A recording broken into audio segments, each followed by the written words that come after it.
විශාලත්වය අනුව ජපානයේ 3 වන විශාලම ප්‍රාන්තය තමයි ෆුකුෂිමා ප්‍රාන්තය. ඉතින් මේ ෆුකුෂිමා ප්‍රාන්තයේ තියෙන පරණම නගරයක් තමයි ඕචිජුකු නගරය. මේ නගරයේ තියෙන විශේෂත්වය තමයි පැරණි නිවාස සංකීර්ණය. මේ පැරණි නිවාස හදලා තියෙන්නේ ඝන වහලවල් වලින්. ඒ විතරක් නෙමෙයි, වීදියට මුහුණලා තමා මේ නිවාස ඉදි කරලා තියෙන්නේ. අධික හිමපතනය නිසා නිවෙස්වලට වන හානිය අවම කර ගැනීමටත්, සීත කාලයේදී නිවාස උණුසුම්ව තබා ගැනීමටත්, රස්න කාලයේදී නිවාස සිසිල්ව තබා ගැනීමටත් හැකිවන අයුරින් තමා මේ වහල සකස් කරලා තියෙන්නේ. උස් කඳු මුදුනේ සිට නගරයේ දෙපසින් පහළට ගලාගෙන යන දිය කඩිති පැරැන්නන් විසින් ශීතකරණයක් ලෙසත් භාවිතා කරලා තියෙනවා.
ඕචිජුකු නගරයටම ආවේනික කෑම වට්ටෝරුවක් තියෙනවා.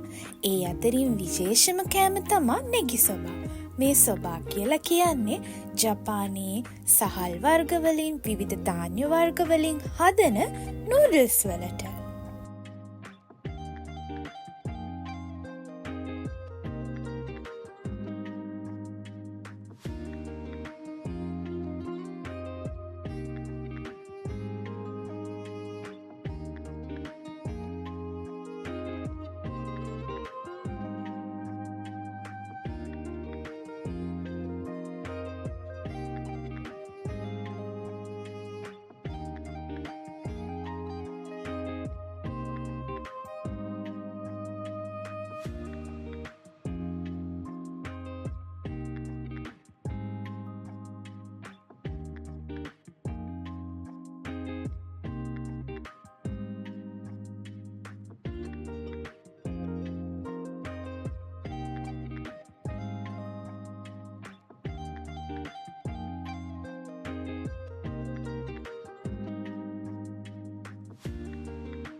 ෆුකුෂිමාවල අයිසුවකමත්සුවල තියෙන ආදරණීයම සංකේතය තමයි සුරුග කාසල් කියලා කියන්නේ.